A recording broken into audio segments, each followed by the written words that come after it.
The fact is, if you have more eyeballs or more traffic, as we call it, you're going to be able to have more opportunities, and it's going to allow you to grow or explode your business. And today I've got a guest that's going to come on and share how he's done this over the past 24 months. And you're going to hear exactly what channel he's using and how he did it. You may just want to listen to this episode because, it's a juicy one.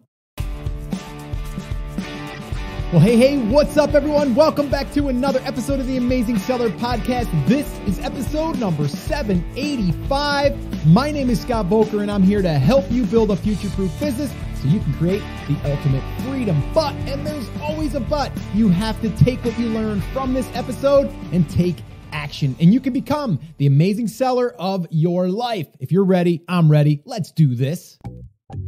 All right. Well, I am fired up because I am going to be sharing a conversation that I had with a past guest, actually all the way back on episode 606.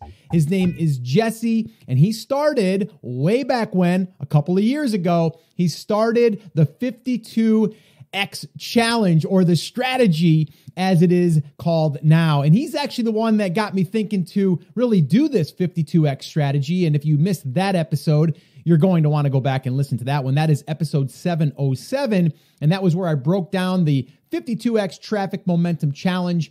And I gave you the step-by-step and the plan to do that. And you really should consider that because, it's going to go really well with what we're going to talk about here today. And it's treated him very well. So what he did, and I'm just going to give you a little bit of a recap. What he did was he decided to, he was listening to the podcast and he's like, you know what? I don't want to launch my own physical product yet. I just want to do this little side hustle thing. And I just want to start documenting my journey. Scott's telling me about this content thing, and maybe I should just go out there and start documenting me learning this hobby of mine. And the hobby is distilling alcohol. At least that's what it started as. And you're going to hear in this episode how things change and opportunities start to show themselves and all of that. But so what he did was he decided to go for it. And he said, you know what? The first year, 52 weeks, I'm going to go ahead and post a video every single week. And we'll see what happens. And I'm hoping to get 500-ish subscribers, maybe 1,000 if I'm lucky. And the first year he got over 15,000. And right now, year to date, he's over 40, I think it was 47,000 when we were on the call. It's probably more now. But what he's going to do is he's going to give us an update since that last episode. And you're going to hear all of the new opportunities, all of the ways that revenue is about to start really flooding into the business. All right. And what's really awesome is he talks a lot about being consistent and then also how you may need to pivot. And I've talked about that myself in the past.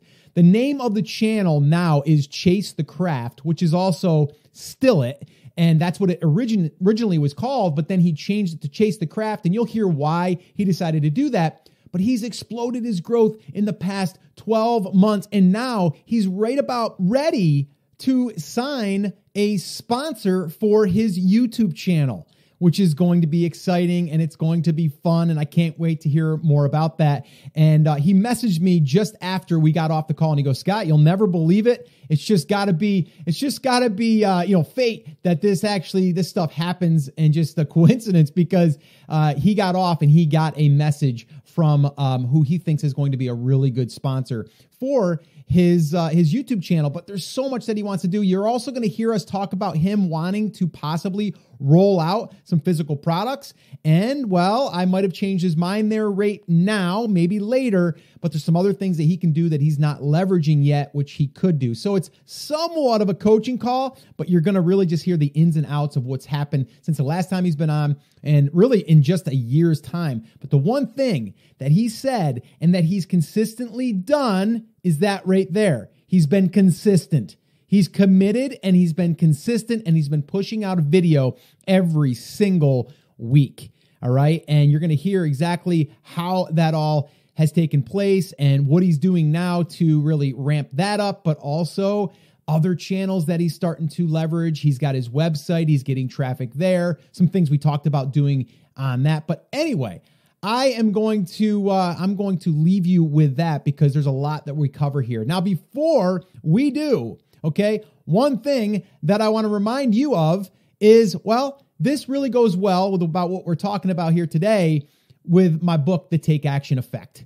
All right. Because I talk about in there, number one, getting your mindset right. But then from there, capitalizing on these moments. This moment for him, where he is right now, has been created because of what he did last year, and it led him to here. And then the year before that, it led him to where he is. So there's these moments that we need to identify. And then from there, we need to leverage those moments, because every single thing we're doing right now is preparing us for what's to come.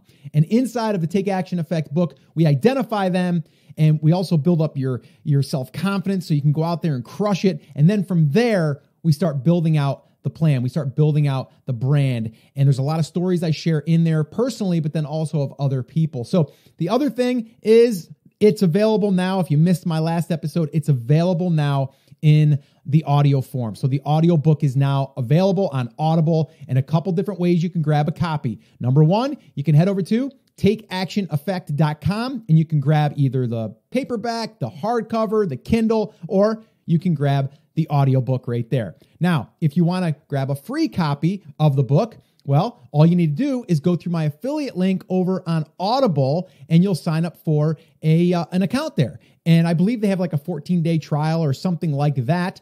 And then you'll get a free credit, and that credit will buy you the book. So if you want to go through Audible, if you don't already have an account and you want to grab my book for free, just head over to theamazingseller.com/Audible. And then once you sign up, you will get that one credit, and then they will allow you to buy my book for free. All right. So there's how you can get the book. And I've gotten some really good feedback from people saying that they've read the book, but now they've listened to the book and they love listening because, well, it's me reading it, but also I do have some additional footage that I share, some stories. I went off script, and I told some other stories that I just didn't think about the time of writing the book. So that's there for you as well. All right, guys. So that's it. I'm going to go ahead and stop talking so we can get to this interview, this conversation that I had with my good friend, Jesse from Chase the Craft.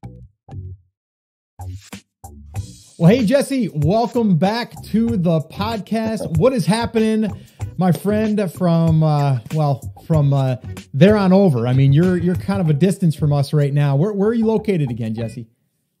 New Zealand, bottom of the earth. How are things over there? They're awesome, man. Yeah, things are going really well. Thanks for having me on again. Yeah, no, this is awesome. You and I chatted a couple of years ago now. I think we just looked back about at least a year and a half. It was December 2018. So yeah, we're at 2 years, right? If I can do math, I'm pretty close. Wait, just over a year. December. Oh yeah, you're right. That's right too. Cause it was just before the first of the year. Right. So about a year and a couple of months, I guess is what we'll say. So, all right. So, now that we know that I can't do math that well, we'll dig into some numbers.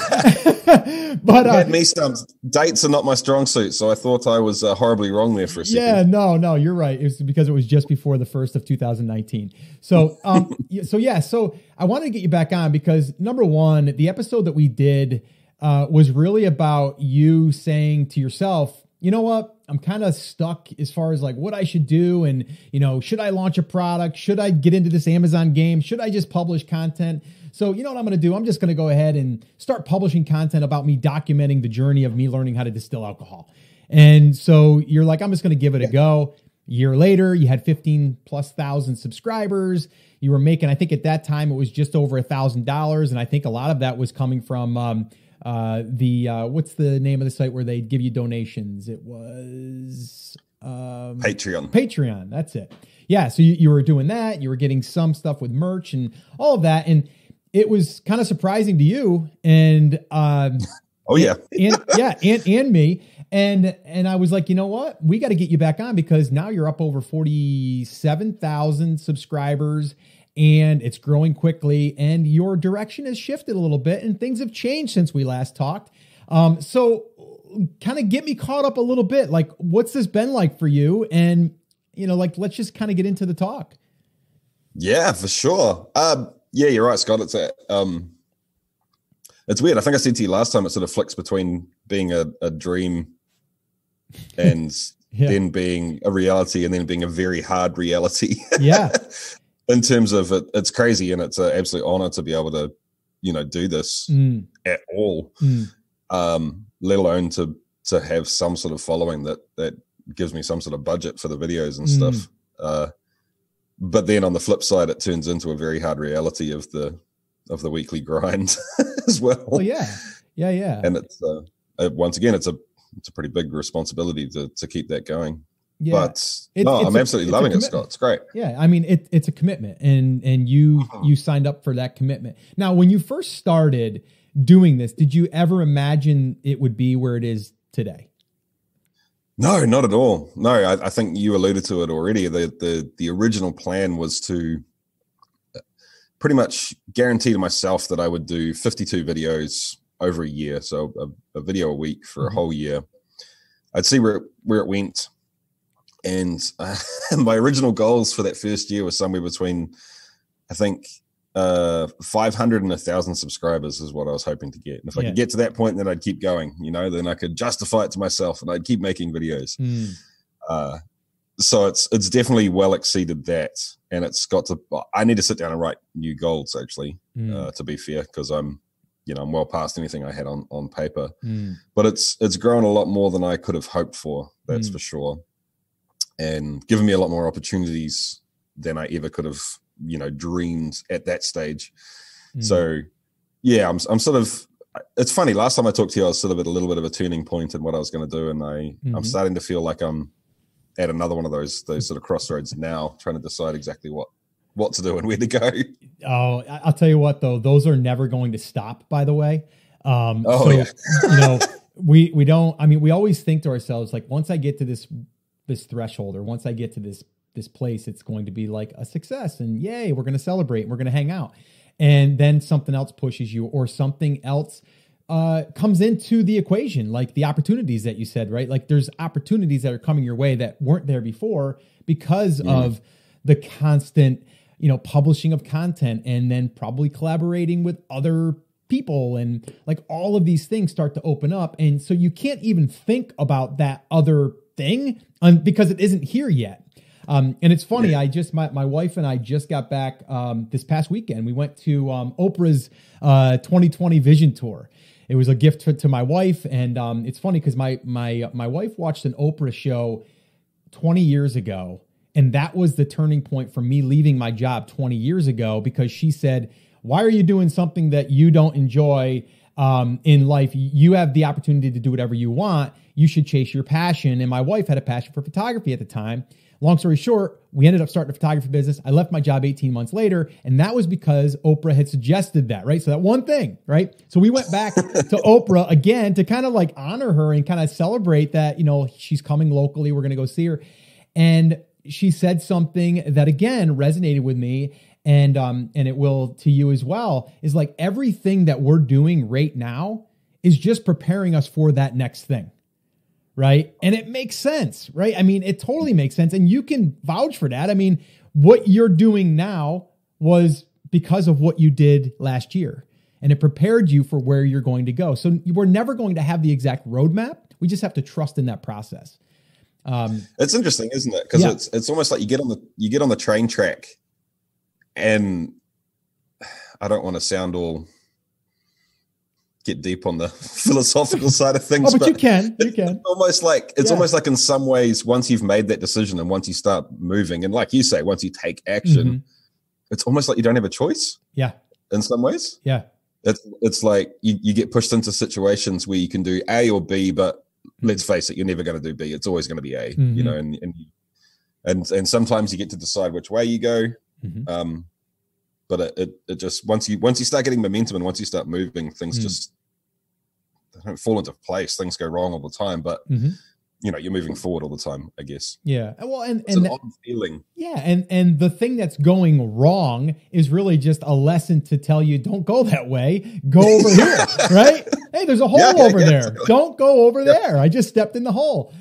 You know what I mean? So it just depends on how we look at it. And I think you're a great example of saying, like, you know what, I'm just going to commit to this thing. I'm going to put some time in, and I'm going to see where it leads. And here we are, right? Like, this is where it led you. I wasn't going to start a podcast, and I decided to, and here we are, 5 years later, and 700 and some episodes later, right? Like, but I showed up and I was willing to put in a little bit of time to see where it would go. And here it is. You know what I mean? And it's shifted, it's pivoted. I'm not necessarily the Amazon guy anymore, or at least I don't want to be. I want to be the brand building guy. I want to be the one that helps people build online businesses. And that's why, your business doesn't reside on Amazon. It resides, a lot of it is on YouTube traffic, which again, we want to, potentially help that and do all that stuff. But it's interesting how we do start to find a little bit of an itch, if you want to call it that, as we start to build momentum because we start getting these other opportunities. 100%. Yeah.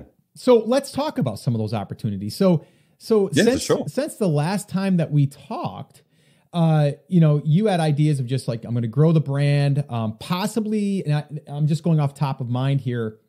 You were like, I'm not sure that I want to just be the distilling guy. I want to be more of like chasing the craft. I want to be able to, maybe people want to do, wine, cheese, like, craft of some kind. Where is that now in the mix? Yeah. So I actually, to be honest, I can't remember how long ago it was, but I completely restructured, from my point of view, the way the brand was put together. Okay. So people that watched the channel didn't really see much of a shift or much of a change, but the original channel was called Still It, and then the tagline was Chase the Craft. And that's still the case for Still It. But what I did from my point of view is I restructured it so that Chase the Craft is now the main brand. Okay. And Still It is a subset of that brand. Okay. With the idea being that now I can go ahead and create any other product, any other service, any other show, channel, whatever it happens to be, underneath Chase the Craft. And then everything will be linked still. It's all part of one ecosystem. And one of the biggest reasons for that is that distilling is illegal in a whole lot of countries. It's 100% legal for me here in New Zealand, but that sort of imposes some restrictions, even though people sell things all over the place anyway, even though it's illegal. They'll they get around it. That's not really my style. I don't want to push that too much. So there's that. And also distilling is a very small niche in terms of products. But it's very closely related to other hobbies, as you said, winemaking or mead making, for example, that are larger. So that's the Chase the Craft logo. Oh, I love it. Yeah. I love it. I was going to actually mention that your logos and your design and everything is really cool. You got merch. I think I even said it to maybe it was someone in my group. And I had said, I might just buy the gear because I love the look of it. You know what I mean? It's a cool look. It is. It's a really, really cool look. It's simple and it's really cool. I can't take the credit for that. That's actually my sister. My sister runs a place called Kahu Design down in Christchurch, which is even further south than me. Oh, wow. So I figured if I was going to pay someone to, make things look nice for me, I may as well pay someone that I love and care about. Yeah, she did a really good job. Really good job. No, it's really nice. Okay, so let's talk a little bit then as far as now that you've got some momentum, you've got some rhythm. What has been like one of the biggest things that you feel has really helped you grow the channel, right, and grow your subscriber base? That's a really easy question to answer. It's collaboration. Okay. And I know we talked about this a little bit last time too, the idea that in my mind, YouTube as a platform is great because it lets you collaborate with other people, and that is a good thing. So I know that, people in Amazon space and things like that, it tends to be quite competitive, and 1 + 1 = 0.5. Yeah. For YouTube, 1 + 1 = 6. And there's been a small group of people that have different channels and podcasts and things that are all in sort of the niche that all started around about the same time. There was a couple of guys that started before us. So sharing and being able to collaborate within that group is amazing, both for the numbers, but also for the craft of it, right? Being able to share what we do and bounce ideas off each other and create a community where our viewers inform us what we should be doing. And probably honestly, more importantly, our viewers call BS when we get a little bit sloppy on the research or, you know, that sort of thing. Okay. But as the channel's grown, it's also afforded me the opportunity to start punching above my weight a little bit. And that's really where I've seen growth in a couple of instances. So there's a group in America called the Whiskey Tribe. Are doing amazing things. If anyone out there is even remotely interested in single malt, bourbon, you know, anything like that, check them out for sure. So we got to go over and visit them. Oh, nice. On their home turf and create a couple of videos with them, hang out with them for some events. And there's also a channel called The Modern Rogue that's based in Austin, Texas. They are pretty big. They just had 1 million subscribers, and I made a video with them as well for their channel. Oh, wow. And that was hands down the most successful, you know, so in terms of metrics, stretch of period of time for me. And it worked well for them too, right? Because they got to, basically their channel's about doing laddery and, you know, just random, all sorts of different hobbies. They'll have a lock picking guy on, and then they'll, you know, make a slingshot and whatever. So it worked for them too. They had something different that they could do content wise. So if anyone is thinking of getting into, honestly, I think any content creation, that idea of being able to offer something to someone else that gives value to them, but then in return be able to cross promote between the two of you, it's just completely and utterly invaluable in my opinion. So what does that look like for someone that wants to reach out to a channel? So what's the approach there? What's the approach to then reach out to them so you're not looking like you're just wanting to capitalize on their traffic? Yeah, totally. Well, I think step one is to not just want to capitalize on their traffic. If deep down you know that all you're doing is trying to take from what they've got, I think it's going to be pretty obvious to people most of the time. And let's face it too, if they've got, you know, twice, 3 times, 10 times the following that you have, they've probably done it more than you. You know, they've probably got more experience in that. Right. So they're going to smell it. So I think that's number one. But number two is to know that you actually do have something to offer, right? You've got your own niche following. You've got your own style. You've got your own expertise. You've got things that you do differently than anyone else. And I think it's like anything else in business or life. You need to figure out what you have that can be valuable to someone else and go to that person offering it, right? But be honest and say that, you know, obviously this is a really big honor for me. I'd love to collaborate with you. It's a huge opportunity for me, but this is what I can offer you. And be willing to accept a no graciously, right, and move on, right. And also, I think the other thing is too that you need to have shown that you've put the work in.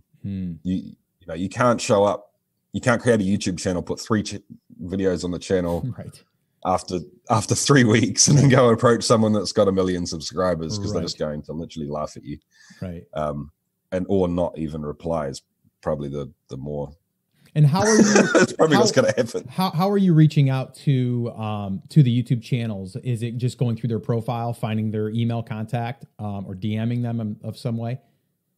Yeah, I mean, I never do it if there's not some sort of obvious relation between our content, or there's someone that introduces us, or you know, whatever the case may be. There's got to be some sort of connection to, you know, that at the end of the day, what YouTubers will always care most about, or what they should always care most about, is what their viewers think, not because they're self-conscious, but because that's what they're offering, right? Right. If someone comes to me and wants to collaborate, I'm all for it. That's great. But first of all, it's time that I may not have. And second of all, if what you're offering is not something that my viewers want to watch and something that gives my viewers value in some description, then it's never going to work. So there's got to be something there. Second, you know, you've got to show that you're offering them something as well. But then, yeah, just reach out through whatever contact they've got. You can drop a comment just on their videos if it looks like they're, still reacting to videos. But I would suggest going to their latest video. That can get a little bit almost sleazy though, because a little spammy looking if you just comment and say, hey, come on, I want to collaborate with you. Exactly. It's just, that's not really the time for it. If you go into their profile on YouTube, there'll normally be I can't remember the exact wording, but it's sort of contact for business purposes or something like that. Yep. You click that link and it'll give you an email. So that's generally the best way to do it. These days, normally people will have, Instagram, Twitter. Yeah, I was going to say Instagram is probably a good avenue too, because I'm sure a lot of people don't get as much DMing on Instagram as they would on YouTube, if that is their main channel. So if Instagram was their main channel and YouTube wasn't, then you might want to go to the one that isn't their dominant one, because then you might stand out as a message. I've noticed that myself personally. Even with myself, like I'll see a DM on Instagram more than I would on, or let's just say an email. I would see that before an email, because the email will get, it'll kind of get filtered through, but my DMs, I'm not really big on Instagram. So I kind of see more there, right? There's 10 messages. Okay. I can see them. And it's a platform that you just have in your pocket all day, right? Exactly. You don't necessarily, a lot of people won't check emails during the day, but exactly, the Instagram notifications will pop up. Yeah. Just a note too, the YouTube direct messages have been taken away. There's no messaging. Okay. To channels anymore. I can't remember if they took away the personal one or not, but yeah, there's no direct message to channels. Okay, that's interesting. Okay, so now how has your content, has it changed at all, or has it pretty much stayed the same? And a lot of people will want to know, like, okay, so how do you come up with new content? Like, haven't you covered it all? Right. So if you could address those, like what does that look like now for you after you've been doing this a while? Do you have a routine? Do you have a schedule? Do you batch? Like, how do you keep up with the content? Yeah, no, that's a great question. I think it kind of comes in two parts. One is if you're in any sort of field, area, hobby, niche, whatever you want to call it, that you actually care about and that you want to be improving yourself on, I think you're always going to find content, right? Like anything, pottery, cooking, roller skating, I assume. I don't know much about roller skating. But if it's something you truly want to improve on and it's a hobby that lets you do that, there's always something new to talk about, because there's always something new to learn. And I know I've heard you talk about that before as well, right? You don't have to be the expert on something, right, to be able to create a community around it. So as long as you're going into something with that mindset, and that you're not just doing it as a get rich quick scheme, don't do that on YouTube. It's a bad idea. Bad idea. Don't do that. Yeah, because it's not going to happen. No. As long as you're not doing that, I think you're going to struggle sometimes to decide what to do, but there's always going to be something new coming up. I've got a schedule. I release a video every Friday morning for me here in New Zealand, or Thursday morning for you guys. Okay. I would love to batch things, and I do when I can. But because of the nature of the stuff that I'm doing, if I'm making a whiskey, for example, I've got to make the wash, ferment it. So that's 1.5, 2 weeks. Then I've got to strip it to, cut the volume down. That's another day in the shed that I need to find. Then I've got to distill it. Then I've got to age it quickly at that point. So that's probably another week, 2 weeks. And then I do a tasting sort of at the end of it. So I just fit things in when I can, Scott. And I'll be honest with you. I don't even know what I'm actually putting out this week. So it's going to be a talking head video or something that I've still got in the can from my last trip.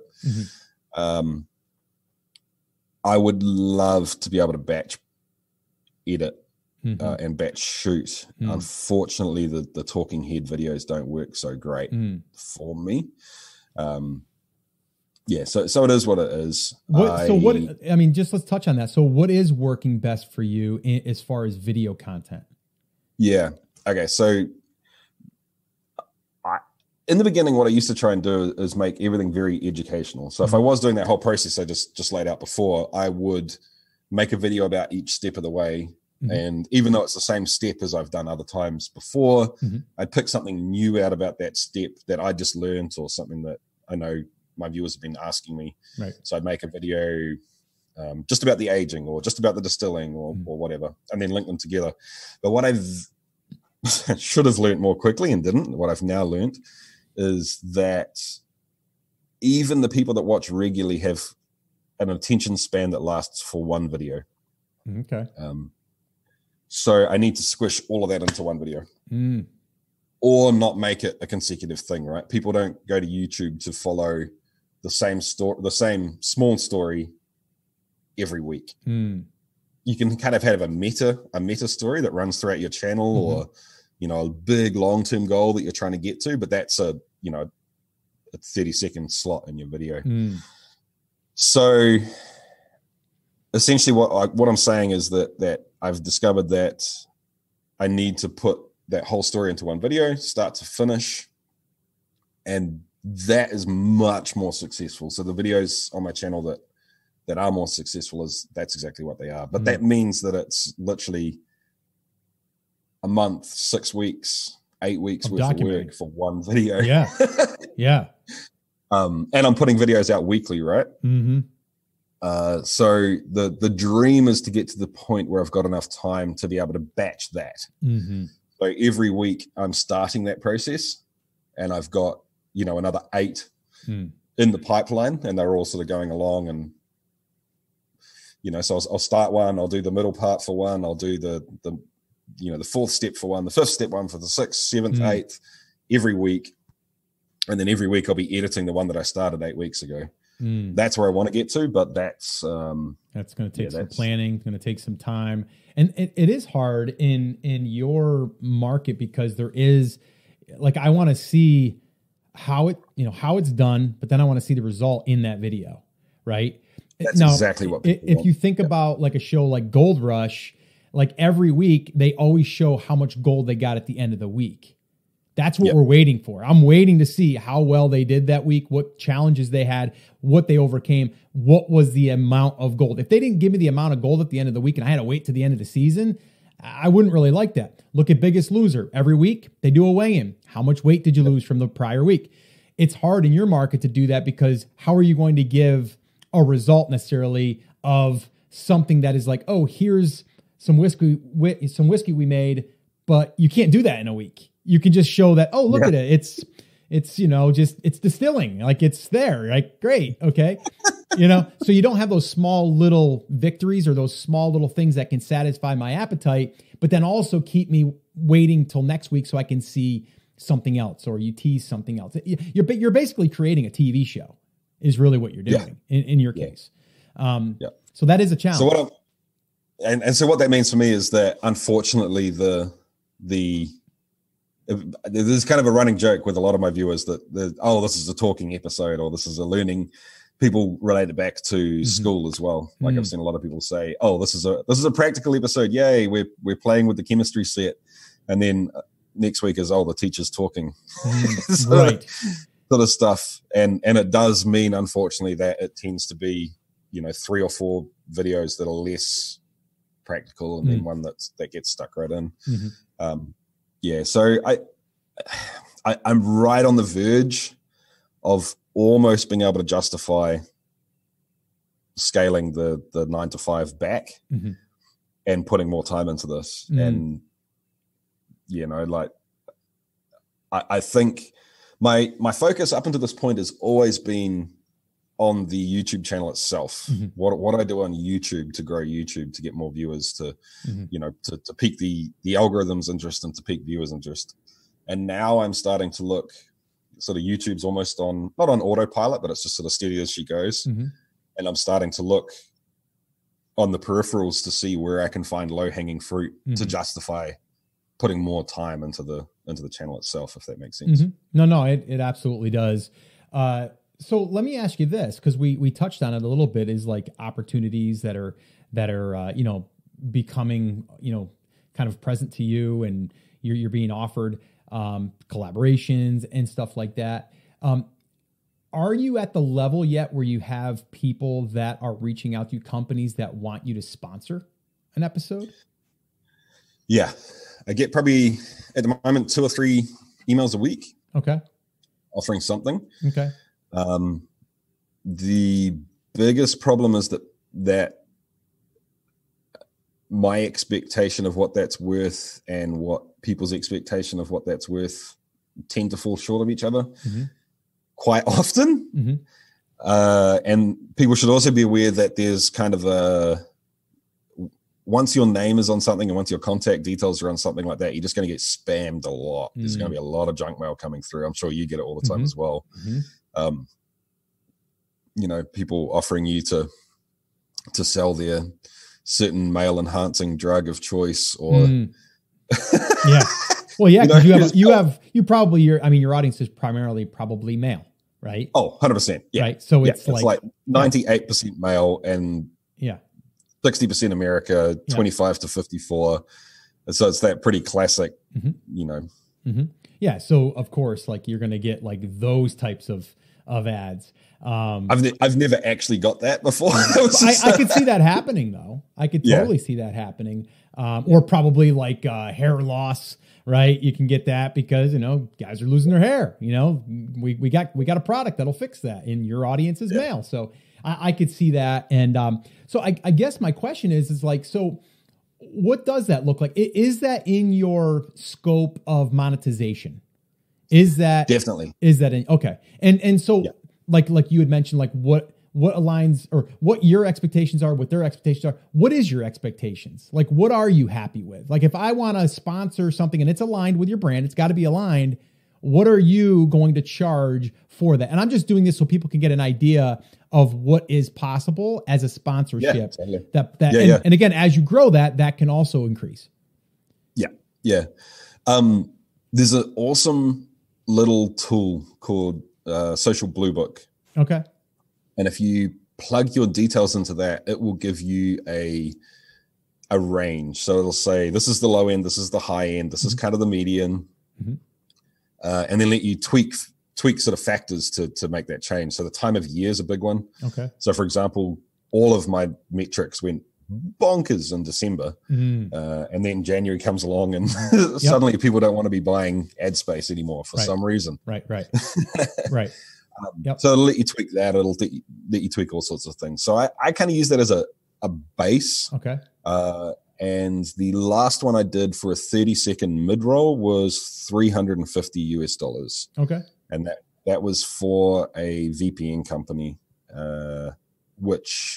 so I'm happy to do stuff that is loosely aligned in some way, if it's something that I think my audience actually cares about.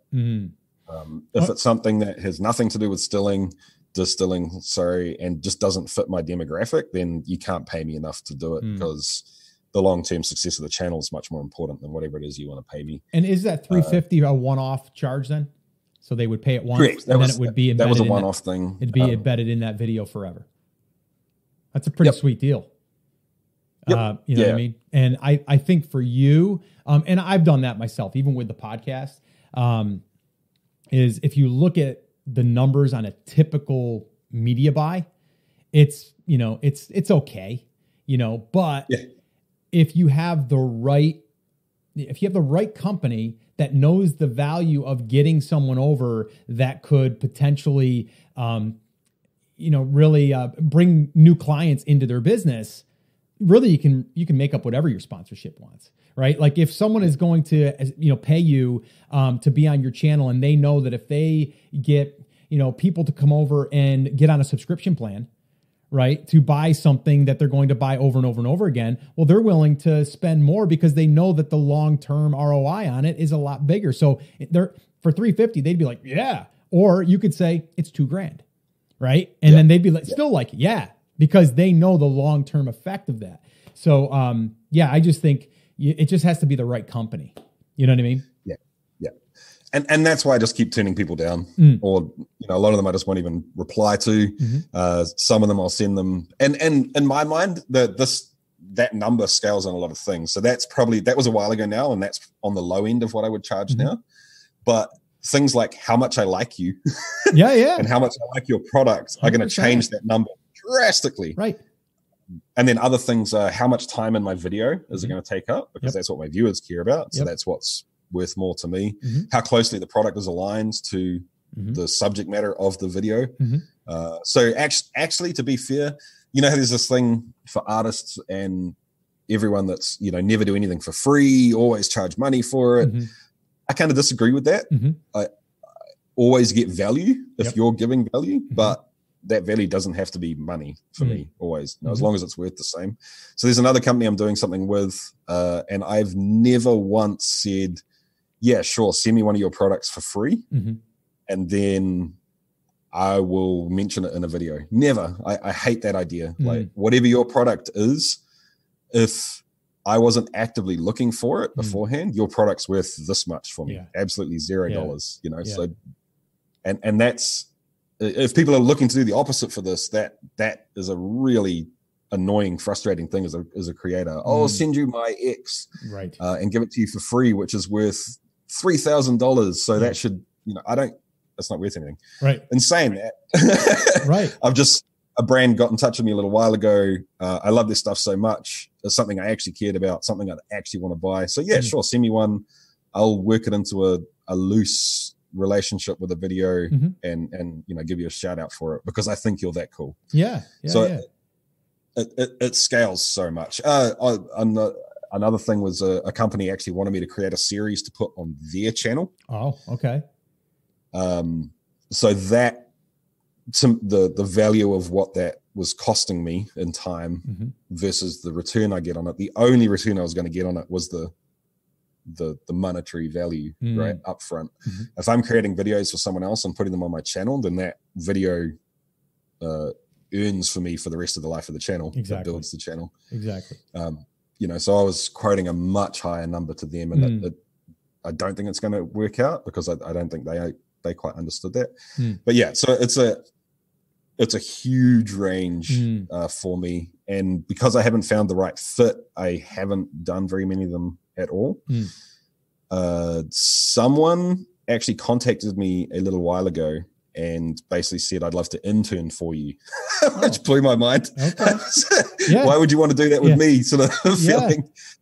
And I back and forth about it a long time, and the guy, I won't mention his name now because I don't know if he'd like that, but he proved to me that he was very, very onto it, very good at what he did, and stuck in a job that he didn't want to be in necessarily.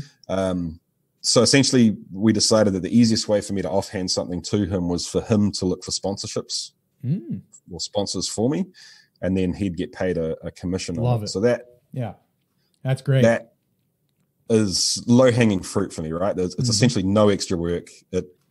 It's no extra work. It's no extra work, and he's going to get paid if he brings you something, right, that pans out. So it's a win-win. Yeah, and it's low-hanging fruit for me on the channel in terms of trying to find more value to justify more time.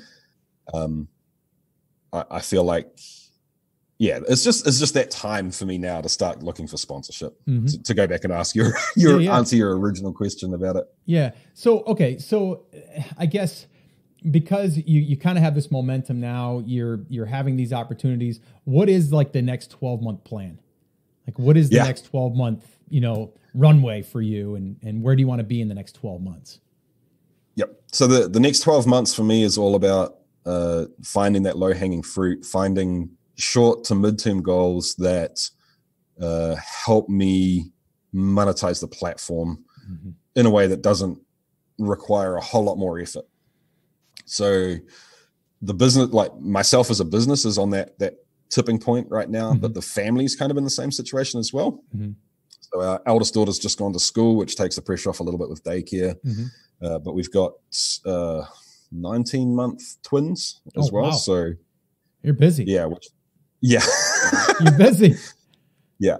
So there's if I can just kind of stay the course for another year, maybe a year and a half, then I've got the opportunity to potentially do this full time. So the first thing is that sponsorship deal in general, not a specific deal. But the second thing I think is products for me.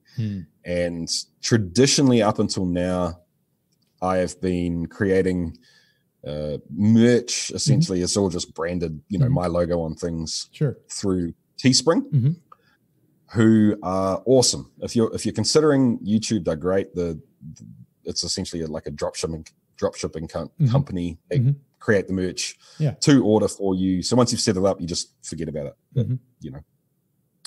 And the best thing for YouTube is that it integrates into your channel. So once you've created the products, your products will actually show up as an ad underneath the video. So not an overlay on the video, they'll pop up underneath the video. People can click on it, blah, blah, blah, blah. Problem with that is the control over those products is minimal, and the margins on those products are minimal because they're doing so much of the work for you. So I've moved into creating my own products. And when I say creating my own products, I mean going through the process of finding suppliers, getting multiple supply, the private label Amazon shtick. So that's, these. There you go. Okay. I made flasks, those sort of things. Okay. And the idea for doing those products was essentially to go through the process of figuring that out. How do I do that? And to then promote those on videos and see if I do promote something in a video that is my product, will people buy it? And the answer to that was yes, they will. So the midterm to long-term goal over that sort of year process is to now start creating products that people will repeat buy. Yes. If you buy a flask, you buy one, you're done. So now I've got to find a new viewer or get a old viewer more excited to the point where they'll buy a flask. That's all I can do to make money out of flasks and lapel pins and challenge coins and all those sort of things. I think you need something that's within your process that they would need to buy. Again, ingredients, are you going to make ingredients? Probably not. Is there something? I don't know. But that would be something that they would have to, it's almost like a supplement in a sense. They need that in order to complete, the run of whatever they're crafting, right? Like whatever they're making. So you are in a space that you probably could find one of those, but I would definitely lean on that versus it just being a one-off product like a flask, just like you said. And I think there's a lot of room there for you. And like we were talking for like sponsorships for you could give up 100% of your first sale, second sale, because if that you got a 12-month customer or longer, they're going to keep re-upping. There's a lot more you can do there with ad spend and all of that stuff. Yeah, and at the moment, there's been little to no justification whatsoever to do any advertising in terms of, Facebook marketing or Google. And you haven't done any YouTube ads or anything to build your channel? Nothing. Yeah, it's just I find it. The more I look at it, the less it makes sense to do that to promote the channel, if that makes sense. Because anyone that comes to the channel because they've been advertised to is just such a lower quality viewer in general that it's just not worth it. But once products come into the mix, that's a different story, right? Then I can drop a pixel on my website. I can redirect them through YouTube, blah, blah, blah, blah, blah, all that sort of stuff. So there is a few products that I've got in mind that I know will work. And now it's just the logistics around sourcing those, getting them set up, making sure that I can, in fact, sell them cross-border and internationally. And the biggest problem I have right now is the worldwide distribution, especially from New Zealand. So the flasks, for example, cost to the customer, I was selling them for, I'm trying to convert it back to US dollars. It would have been like $24 American. But the shipping was about 18 American. Wow. And that was literally, there was no margin on that whatsoever. And where are they coming from? New Zealand? Literally my living room. Okay. The order comes in, I write it on the the parcel, I send it out. I was just trying to, like I said, it was a test. But then the issue is if I send distribution to America, then the Kiwis, the New Zealanders, get the flip side of that, which there's something in me that just sort of revolts against that. I can't make my fellow countrymen, I don't want to screw them over. So then the idea of having stock, maybe I personally look after logistics in New Zealand, but I use a freight forwarding company or a pick and pack operation in America to do that. But then I've got to have stock in both locations. Otherwise I can't have it in stock on the web. So that's a thing that's probably the biggest hurdle that I've got to work out right now to go ahead on that. Now, have you experimented with offering like other people's products, their affiliate products, through like a flask that you really like, or a set, or a mixer, or whatever? Have you done that? Yeah. So I think pretty much it would have been well before I talked to you last time.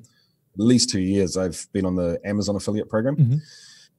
I haven't pushed it heavily, and it is a goal for me going forward to have at least one affiliate link in every video that I put up that directly relates to what's in the video. That's not something that's been a priority for me at the moment. I'm making roughly $50 a month on Amazon affiliates, which is nothing. And I know that could be higher. Because you could probably go back to some of those other videos that you've already done, and you can just plug them in, in your description, and then probably put something. Do they still allow you to do overlays on the video somewhere where you could, or would it be an end card with a link or anything like that? No, that gets pretty tricky. A lot of those things are approved only. Okay. The Patreon, for example, is approved. You can do it for that. Okay. But there's not really any way to add information to a video anymore. You used to be able to do the caption things. You can't do that anymore after the fact. But I can change the description and put information. Yeah, and that would be good. I would personally I've been in the physical product business for a while now. I've helped people grow their businesses. I've watched friends build and sell. And the one thing I will say is I think you have a greater opportunity right now to capitalize on the affiliate side of things with less headaches.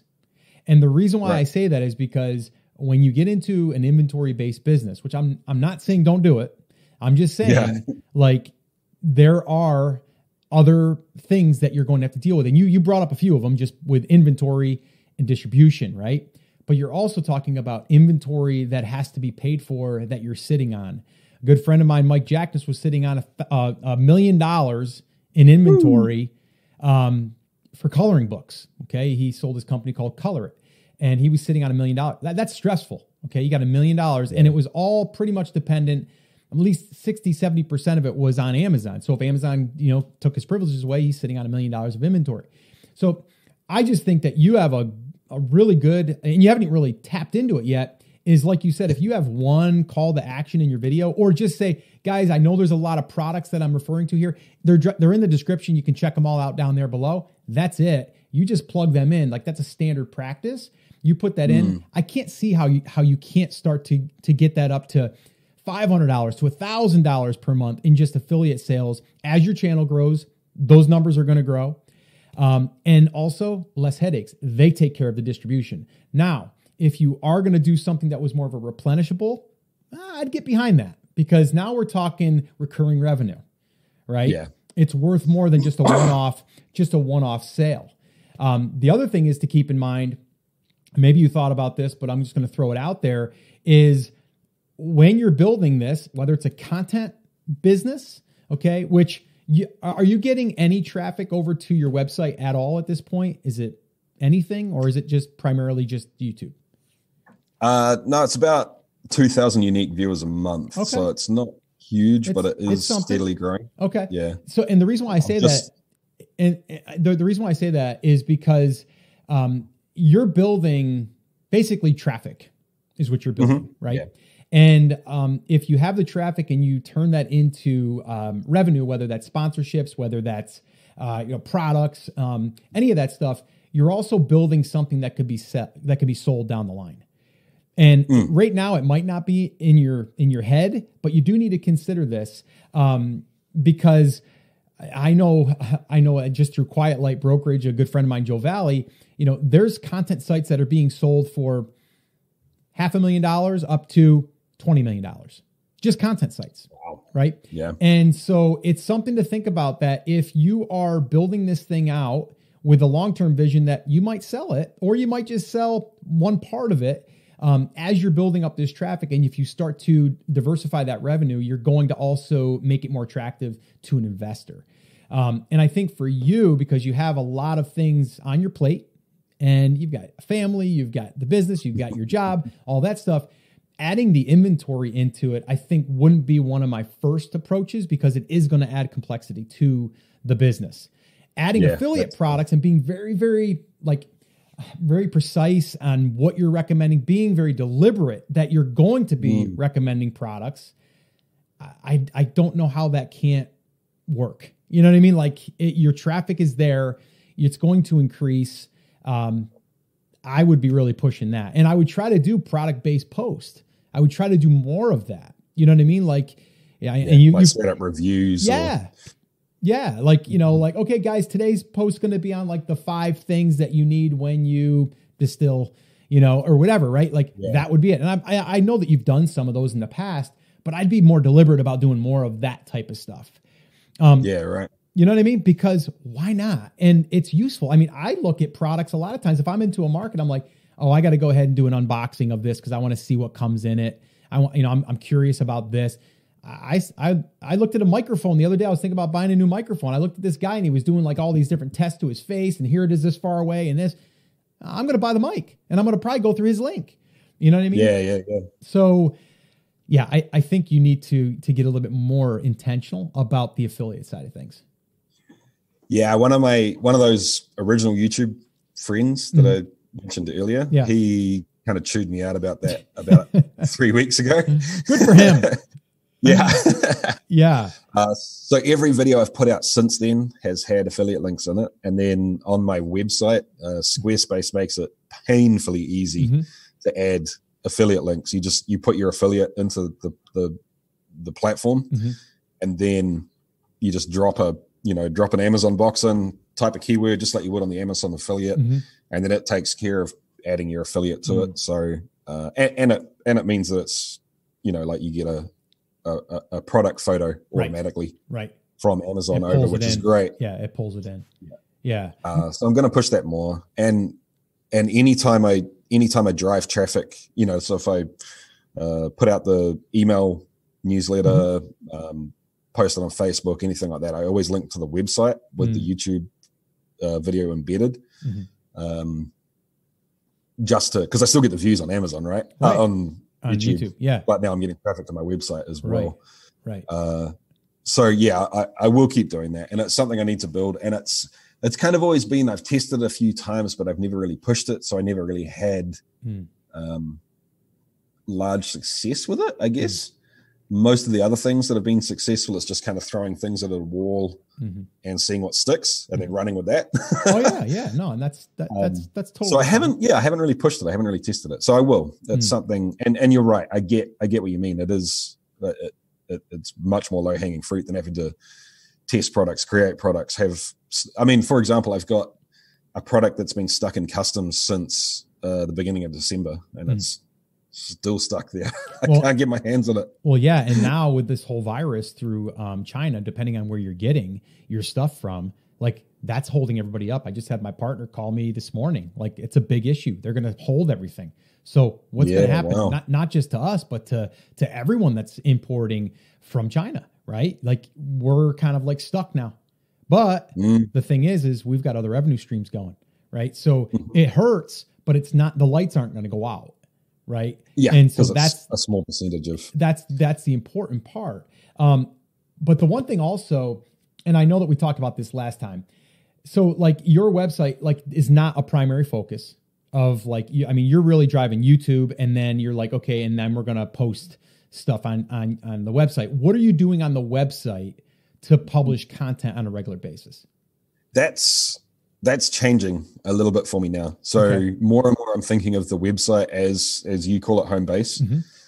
And then, so my focus is always going to be long-term as YouTube's the main platform. Right. But in saying that, in some ways I would rather people, I do rather people go to the website to view that. So every video I put out goes on the website as well. And then I've got a large, backlog of videos from before the website was a thing. So, whenever I've got a spare couple of minutes, I'll start going back through that catalog and adding that there as well. Excuse me.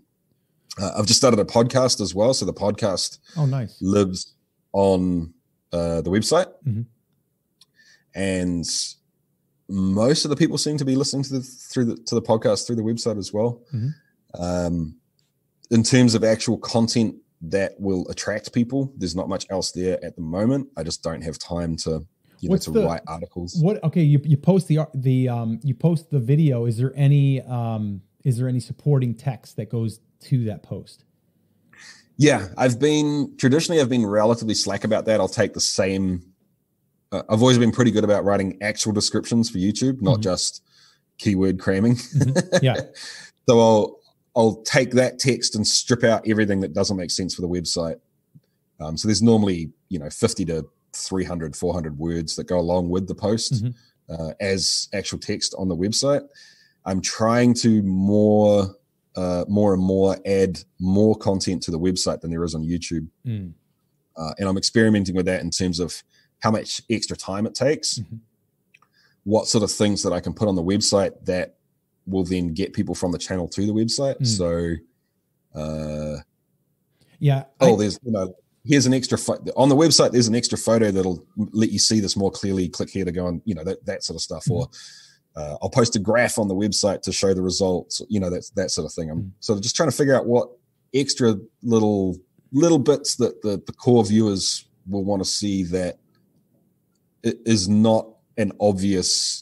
It makes sense for that information to sit on the website, not YouTube, if that makes sense. Right. Well, it could be, like you said, it's going to require a little bit more work, but it doesn't mean you have to do that work. And I know right now the channel isn't like maybe supporting you to hire someone to do full content on your website, but I would probably challenge you on that a little bit, because what kind of numbers are you getting on? I'm saying like visitors on YouTube right now a month. I can tell you. I'll tell you exactly what I'm doing. And I'll tell you why I'm going to do this, because if you got that same traffic on a website, I want to calculate that, and I want to show you. I want to show you what that would look like compared to what's happening with AdSense or YouTube monetization. Because I've got some proof of this, and it's something that you might be like, you know what? I think it's worth it to pay someone $30 a post to basically take that and make it SEO friendly, add pictures, make it a resource so people would want to go there. I do have, it's the right around 200,000. Okay. A month. Okay. So 200,000 per month. And I know this, cause we have a brand that, is driven a lot by content. And it gets anywhere from 150,000 to 200,000 sessions, basically visitors, to the website. Okay. And in December, we did $4,700 in just ad money. Now that ad money is just an impression. It's not a click. It's just someone showing up. They don't have to watch a certain amount of video. They don't have to any of that stuff. And it's through a network. Right. It's through a network called AdThrive. And so AdThrive, what it does is it displays related ads on your website. You tell it where you want them to display it, and then you get paid per visitor, not per click. Even as much as if someone just lands on there and then leaves, it's still counted. If you have an email list and you send an email over to them and you get 1,000 people to go over to your site, you get paid for 1,000 people that visited. And it's generally, it's anywhere from, depending on the network, it's between like $12 per 1,000 up to $25, $28 per 1,000. We're actually hovering around the $23 to $24 per 1,000.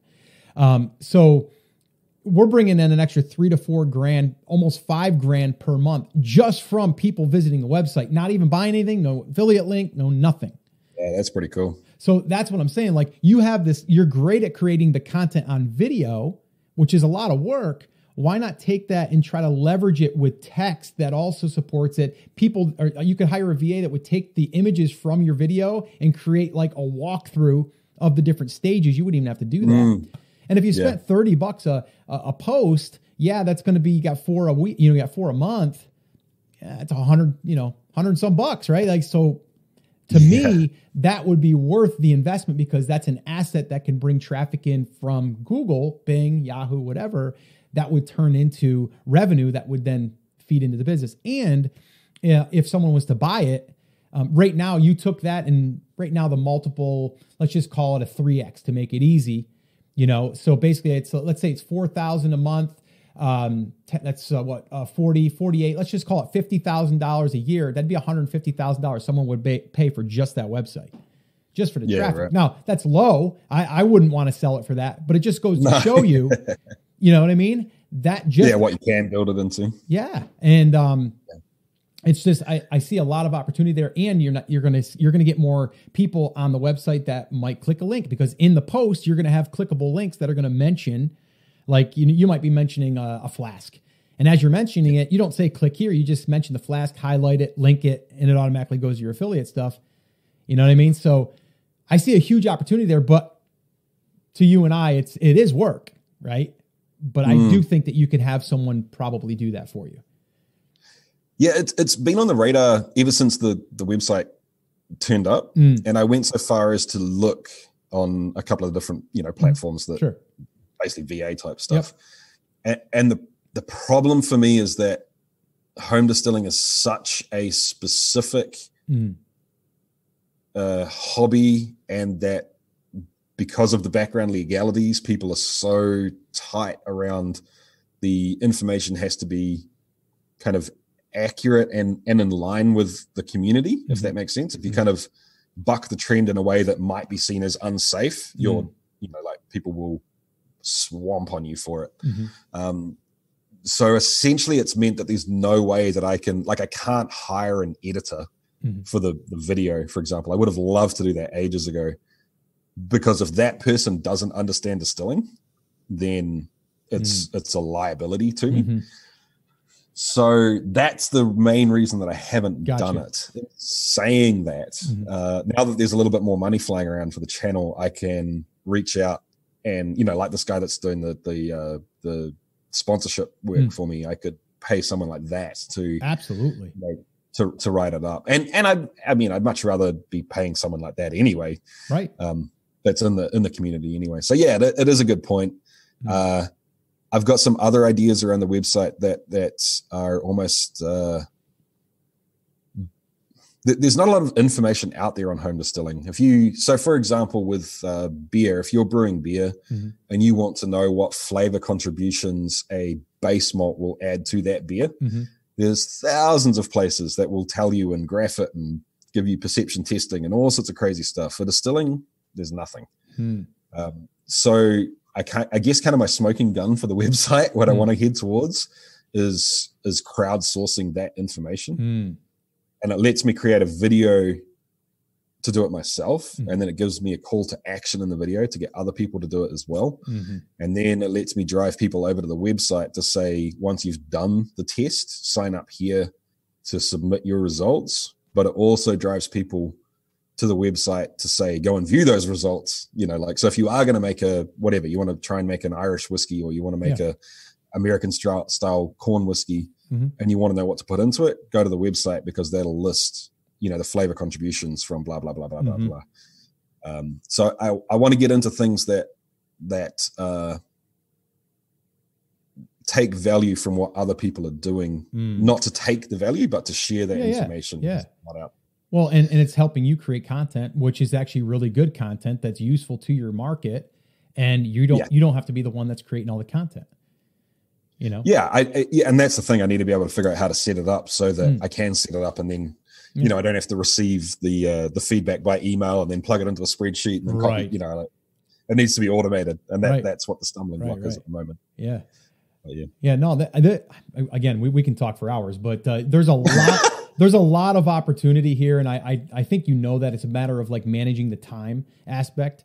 It's funny, someone in our Brand Creators Academy, we were talking about this exact thing, like where do you dedicate your time? And he was talking about ROT, return on time, right? Like, what is the return on time? Forget about return on investment right now, return on time, because we only have so much time, right? Like, I mean, we don't want to be doing working on our business every single second of the day, but in the same breath, we want to be smart about it. And I think you have a pretty good idea of where you want to go. I'm curious to see where it does take you, because like we were talking about in the beginning, there's a lot of different areas that you can go. I think continuing to grow the channel is a must, because your sponsorships are going to open up. And I think that's going to really help you be able to focus on the other things. But I think you're already there with that momentum, so you might as well just stay right there and keep driving it and get to 100,000 subscribers. And then sponsorships, they're going to be more at a premium, and that's going to free you up so you can spend more time, on building this out. Yeah. So yeah. So let me just wrap up with this, because I know people are probably wondering, and I'm not sure if you're okay sharing that, but where are you about right now with monetization, as far as like where are your main sources that are bringing in money that are helping to support the channel? Yeah, for sure. So the biggest one's still Patreon. Okay. The most consistent. That's private, public knowledge. It's right there on my Patreon page. So that is sort of fluctuates depending on it took a hit after Christmas. People tend to knock their subscriptions back after Christmas. Yeah.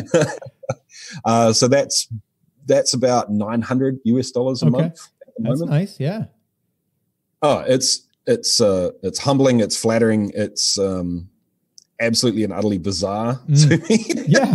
But it's amazing. And it lets me, that in and of itself is what allowed me to go to America and do these other things. That's what allows me to just say, screw it, I'm just going to order, $400 worth of ingredients for one video, and just do it without having to stress about spending the family money. And so that's I can't thank those guys enough. They're amazing. The second biggest at the moment is probably a fight between AdSense itself and then the new products that I'm selling on my website. Not the Teespring stuff's maybe a couple of $100 a month. Okay, that's still okay. And those little things add up, right? You take a couple of $100 from that. You take $50-$60 from Amazon. You start putting all these little things together, and they're meaningful. The products from my website, they went out right before Christmas, and I got held up and couldn't really do a proper launch before Christmas. But sales went pretty bonkers. Like, I sold much more than I thought I was going to, but then it's dropped off to nothing in January, and it's just starting to pick up again now. So I don't know what my baseline is going to be like for that. It's looking like it might be more than AdSense, but I can't be sure. Yeah. So AdSense is anywhere between $500-$600 a month up to, it went up to $1.5 grand a month over the Christmas period. So I'm thinking my baseline is going to be sort of 500, and then on a good month it'll go up from there. Yeah, and I think it'll continue to go up as the channel grows. You know what I mean? So I think it's great. I mean, the last time we talked, I think you were just about 1,000, maybe a touch over. So you're definitely growing and increasing that, and I think a sponsorship will really just put that up to the next level where you can charge. Like I said, I'm thinking, you could charge $1,000, and I think that's someone that has the right products, the right brand, and one that you align with would be willing to pay it. And because it's their audience, it's who they want to get in front of. So I think that could definitely, and then I think the affiliate stuff, I think that's low hanging fruit too. I think that's a no brainer. It's not going to take you anything. Have you looked at any other affiliate programs other than Amazon for your market? No. The one other one that I did look at was AliExpress, because generally Amazon is pretty localized to America, and that is where the body of my viewers are. But for those people that just can't get product from Amazon, or, they're in a region where there is Amazon, but the product's pretty thin. AliExpress seems to be the go-to. I've never really got around to actually setting it up. I just, something about that doesn't quite feel right to me. I think what I really want to do is part of the reason that I've been turning down sponsors is that I don't want to, I want to wait for the right one, and I very much would like to create long-term ongoing relationships with people. Absolutely. I'd rather get $1,000 from a sponsor over 5 videos, knowing that we're eye to eye and that we're going to go forward. Yeah. Then get $1,000 from a one-off that they're going to pay the money and say goodbye, right.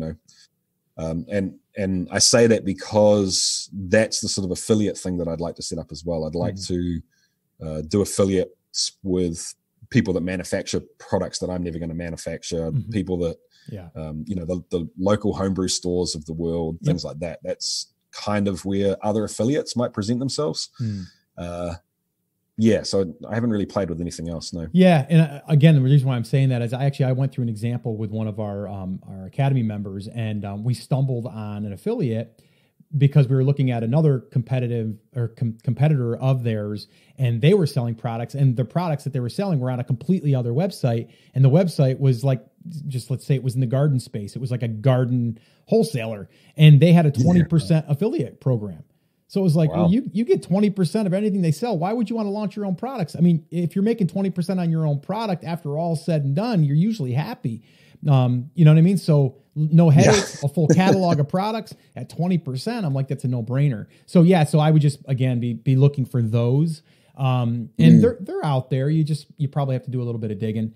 But that would be a great thing for you, because then, instead of making 4 to 8% on Amazon, you'd make 20% on a sale, depending on what type of product, Yeah, totally. So, and I think that's going to come part and parcel with the sponsorship stuff, right? So if there's people that we're actively looking for that are potential sponsors, those are the people that are potential affiliate link people as well. So it's kind of it's just been something that I just haven't had the bandwidth for.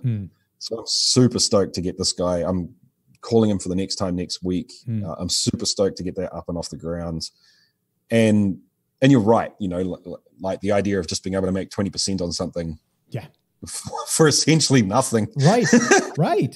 Other than the crazy hard work that you've put in for the last 3 weeks, that's what buys you the right to do it. Yeah. But you're not sitting on stock. You're not stressing because things are stuck in customs. You're not worried about, production malfunction. You're not worried about returns or all that sort of stuff. It is pretty attractive. Yeah. So and look into that. There are certain people in the distilling industry, 2 of which are actually flying to New Zealand next month to hang out and make some videos together. So that's really exciting. I might be able to set something up with them, for example. But it's an exciting time, Scott. Yes. All right. We're going to wrap this up. Like I said, we can go on for hours. Let me end with this.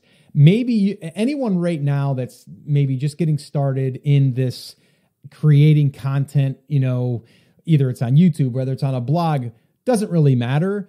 What would you say is, because you've done it now, right? What would you say? What's the most important thing that someone should be considering when creating content for their market? Consistency. Consistency first, and then quality of product second. And I only say that because I've seen almost no one that will create a subpar product but do it consistently. I've seen a lot of people that will create content that should be kicking ass and taking names but isn't, because it's sporadic. And I think deep down people know which they are, right? They know that they're people that get excited and do a good job, but then they've run their sprint and then the game's over, compared to people that, half-ass things and just keep going. People know that themselves. So I think that's the biggest thing. And consistency. Done is better than perfect. Oh, I love it. Yeah. You can always reflect on what you've done and find ways to improve it. But at the end of the day, when you're starting this out, it's going to be a side hustle thing. It's going to be something that you don't have time for. Pick a schedule and then make that your religion. Don't miss it for anything. Yeah. And so, yeah, I mean, you've been on YouTube for a while now. Is that important for the YouTube algorithm? Is consistent? Oh, 100%. Yeah. Okay. I should be putting out 2 or 3 videos a week if I really wanted to be cashing in on that. Okay. And honestly, that's part of the podcast for me, right? So I can sit down with someone on the podcast and record 2 hours of audio. You know, it's a chill podcast. I can put it out as a podcast, and then I can chop that up into YouTube sliced bites, and then sort of cross pollinate between the two. So I can. Are you recording video of that too? When I can, I do. Okay. Yeah, I would say that's important. Even like this here, right? Like we'll most likely publish this on YouTube. This is going to perform better than if I just took the audio, which I do, and put it on YouTube, because YouTube people don't necessarily, which I do that. And people still do tell me, I found you on YouTube and I listened to you on, I'm like, okay. But I do know that video where people can actually see the people talking and conversing, totally. It's going to perform better. It would even probably perform better if you and I had 2 different camera angles and we had a switcher that was switching between the 2 to keep that changing. But again, overlays and all of that fancy stuff. But this going up versus nothing going up, this going up is going to be better, right? Like, it's just like done is better than perfect. Yes. So I think that's great though with the podcast, because I do think that people would want to sit and listen to you guys talking about this because they're passionate about it and they want to just be constantly listening and learning and hearing the stories and having the different guests come on. And I think it'll do well. And I think it could be another avenue for you to do, again, sponsorships, because now you have another platform that you're going to be leveraging. So I love that. That was literally the idea for it. Yeah. Because I think sponsorship fits more naturally into a podcast in some ways. It's less obtrusive. You know, if you know you're in for an hour or 2 hour podcast and there's 30 seconds of ads at the beginning, then it's nothing, you know. But 30 seconds of ads in a 5-minute video is a different thing. Yeah, it is. It's a totally different thing. Yeah. And second, it's just nice to be able to talk to people and not have to edit it to oblivion to fit into a YouTube attention span. Right. And with a technical hobby, with a technical craft, being able to talk to someone and really figure out what they're saying and get down to the nitty gritty, that's gold. So no, I love it.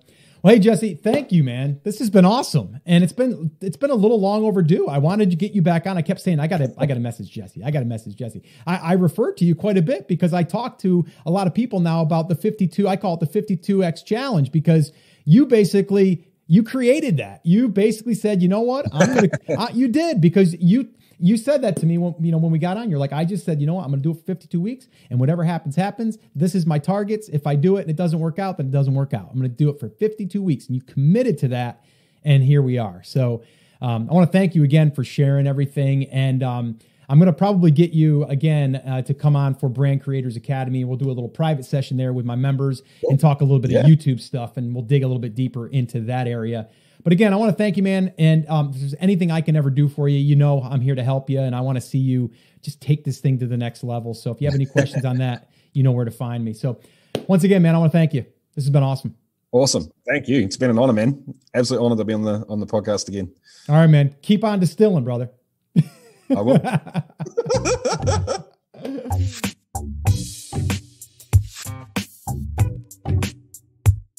All right. Well, hey, that was awesome. I had an awesome time just talking to Jesse and really digging in. And I hope that you did as well. And if you're listening all the way to the end here, this was the longer episode. And the reason is because, well, we had a lot to catch up on. And I love digging in. So I wasn't going to just say, oh, time's up, we're done. So I hope that you guys got a ton of value from this. But the one thing I really want to highlight here is, see, when Jesse started, he wasn't starting his journey here, his journey in the content creation world. He wasn't saying, I'm going to go ahead and I'm going to have 100,000 subscribers next year, right? In 12 months. He said, you know what? My target is going to be 500 or 1,000, and I'm going to work towards that. And you know what? Then we're going to go ahead and we're going to see where we are in a year. But he committed to the year. He committed to the 52 weeks. All right. And because of that, he surprised himself because he stayed consistent. And then from there, he's like, wow, I've got 15,000 plus subscribers, year one. And then he's like, you know what? I'm going to keep going. So do you see how that builds momentum? And then that actually fueled him to be able to want to do the next year. And now sitting on 47,000, I think 900, right? Next year at this time, we'll probably have to have him back on and see where he's at. I'm going to guess he's probably going to be over 100,000 because he's growing really, really quickly right now. And that's what happens. But the one thing I really want you guys to take away is that you got to take action, right? You got to commit to it. You got to put a little bit of work in here on a consistent basis. It doesn't have to be 8 hours a day. It just has to be consistent progress, consistent action. And that's how it's done. All right. So hopefully you've been inspired by this, but you've also got some ideas on what you can do. And if you are thinking to yourself, you know what, I want to build out my brand. I want to do this content thing. I want to get traffic, and then I want to diversify my revenue streams. Well, the first thing that you need to do, it doesn't matter if you're a 7-figure business right now selling on Amazon, because I got a lot of those people too that are in our Brand Creators Academy and just people that follow along, and they want to build the external side of things. And if that is you, no matter where you are, then I would recommend going through our brand growth validation checklist. And you can find that by heading over to brandcreators.com. It's the exact process that you're going to want to follow if you're looking to diversify your traffic and diversify your revenue. So definitely go check that out. It'll get you set off into the right direction. All right, so that is going to wrap up this episode. As always, remember, I'm here for you, I believe in you, and I am rooting for you. But you have to, come on, say it with me, say it loud, say it proud, take action. Have an awesome, amazing day. I'll see you right back here on the next episode. Hey, before you go, if you're listening to this right now, you are one of those die-hard TAS, the Amazing Seller podcast fans, and I truly, truly appreciate you.